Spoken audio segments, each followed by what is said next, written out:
നമസ്കാരം. 5 minute 20 second കൊണ്ട് India book of റെക്കോർഡ്സിലും കിഡ്സ് ബുക്ക് ഓഫ് റെക്കോർഡ്സിലും ഇടം നേടിയിരിക്കുകയാണ് 2.5 വയസ്സുകാരനായ എഫ്രൈം യൂഹാനോൻ ജോർജി. കായംകുളം കട്ടച്ചിറ സ്വദേശിയും നിലവിൽ മസ്കറ്റ് മർത്തശമുനി യാക്കോബായ സുറിയാനി പള്ളി വികാരിയുമായ ഫാദർ ജോർജി ജോൺ കട്ടച്ചിറയുടെയും മേഘ തങ്കച്ചിന്റെയും മകനാണ് 2.5 വയസ്സുകാരനായ എഫ്രൈം. ഇംഗ്ലീഷ്, സുറിയാനി അക്ഷരങ്ങൾ, വർഷത്തിലെ മാസങ്ങൾ, ആഴ്ചയിലെ ദിവസങ്ങൾ എന്നിവ കാണാതെ പറഞ്ഞും പക്ഷികൾ, മൃഗങ്ങൾ, നിറങ്ങൾ എന്നിവയെ തിരിച്ചറിഞ്ഞുമാണ് ഇന്ത്യ ബുക്ക് ഓഫ് റെക്കോർഡ്സിൽ IBR അച്ചീവർ എന്ന പദവി നേടിയത്. Which vehicle is this? Very good. This one? Very good. This one? Very good. Train. Very good. This one? Cycle. Very good. This one?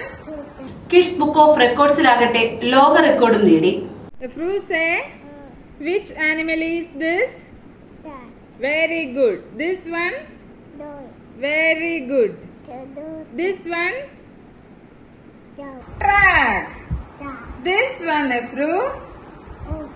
Aeroplane. This one? Helicopter. This one, Efru? Very good. March, April, May, June, July, August, September, October, November, December. 1, 2, 3, 4, 5, 6, 7, 8, 9, 10. 5 minute 20 സെക്കൻഡിൽ 90 ഇനങ്ങൾ തിരിച്ചറിഞ്ഞാണ് kids book of റെക്കോർഡ്സിൽ ഇടം നേടിയത്, ലോക record കരസ്ഥമാക്കിയതും. മറ്റു വാർത്തകൾ വീണ്ടും കാണാം.